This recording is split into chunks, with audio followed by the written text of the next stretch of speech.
Mais pourquoi il y en a, leur vie, c'est comme un long fleuve tranquille. J'en ai marre des obstacles.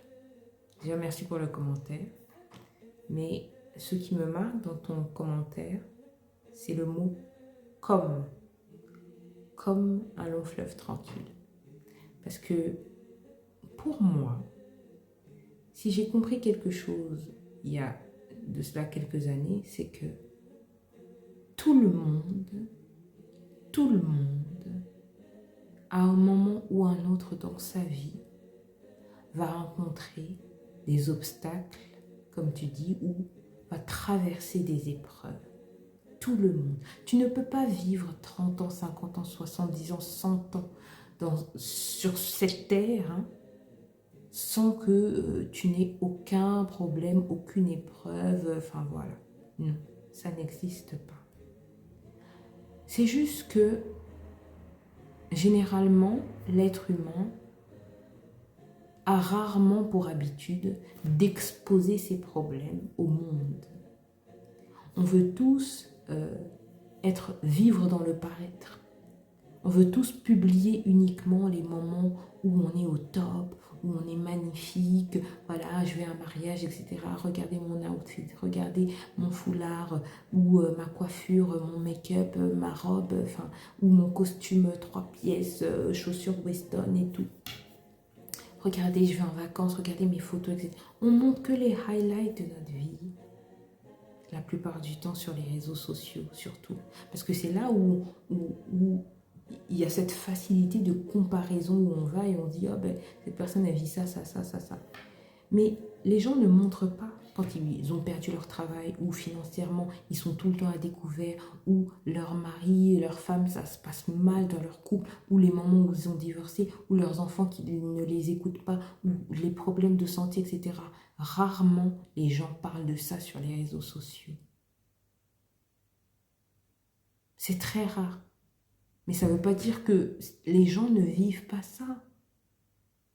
Ça veut simplement dire qu'ils n'ont pas envie d'en parler. Et c'est humain en fait. On a envie de se montrer sous notre meilleur jour. Parce qu'on n'a pas envie d'être jugé ou, enfin, voilà, ou d'être vu en victime, ou peu importe les raisons. Mais ça ne veut pas dire que les gens ne souffrent pas. Je vais donner un exemple. Il y a une de mes connaissances, il y a quelques années, c'était l'image de la réussite.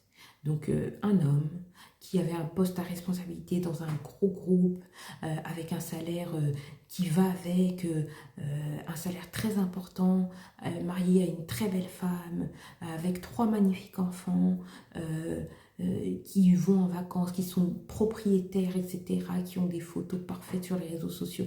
Et puis quelques temps après, enfin on se disait tous, il coche toutes les cases, tout va bien, ça va, ça va. Quelque temps après, on apprend que ils ont divorcé.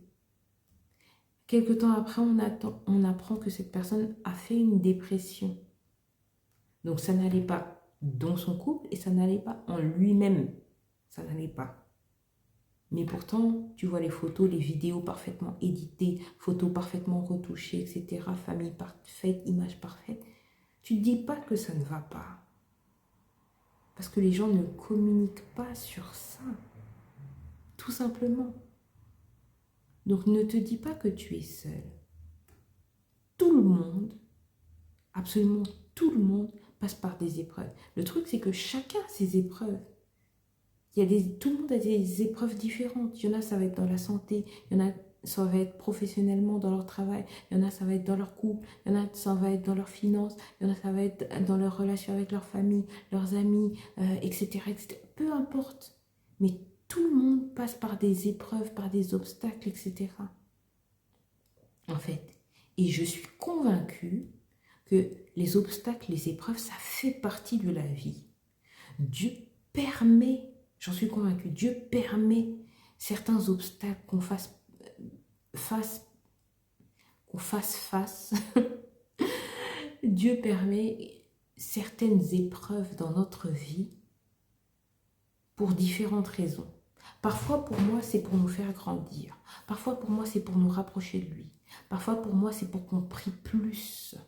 Parce que Il n'y a aucun moment où tu vas prier plus que quand tu as un problème, quand tu fais face à une épreuve ou un obstacle. Tu vas être en prière, tu vas le louer, tu vas avoir une relation avec lui. Normalement, en fait, voilà, que tu n'aurais peut-être pas fait tout ça si tout se passait bien dans ta vie, etc. Tu vois? Ou Dieu, il veut te rediriger. Non, non, non. Voilà, je mets un terme à cette relation parce que c'est pas la personne que j'ai choisie pour toi. J'ai quelqu'un de mieux pour toi, quelqu'un qui va te correspondre. Pas que cette personne-là n'est pas bien, mais cette personne n'est pas pour toi. Est-ce que tu comprends ce que je veux dire? Je veux pas juste que tu passes 5 ans dans cette relation et que tu sois épuisé émotionnellement, que tu te sentes mal, que ce soit toxique, etc. Non, je préfère te sortir de cette relation maintenant, mais pour que tu puisses guérir, prendre le temps de guérir et être prête, être disponible au moment où je vais présenter ta femme ou ton époux, au moment où je vais le mettre sur ton chemin. Tu vois ce que je veux dire? Donc des fois des obstacles, c'est pour nous rapprocher de ce que Dieu a prévu, le mieux que Dieu a prévu pour nous, la meilleure version de la vie que Dieu a prévue pour nous. Tu vois? Ou pour nous protéger de quelque chose. Je te permets d'être licencié de ce travail, donc tu seras renvoyé de ce travail. Ils vont te licencier, Dieu crée une stratégie, etc. Il met en place une stratégie pour que tu sois licencié parce qu'il a prévu que tu aies un emploi ou que tu sois responsable. Toi, tu voulais être simple employé, lui voulait que tu sois responsable ou directeur ou CEO, PDG, peu importe, d'une société particulière où ton salaire serait doublé ou triplé ou multiplié par 10 et que tu serais mieux, etc. Où tu aurais de l'impact, etc., etc. Est-ce que tu vois ce que je veux dire? Les épreuves sont nécessaires à notre vie. Maintenant, la question, si on part de ce principe-là, les épreuves ont un sens.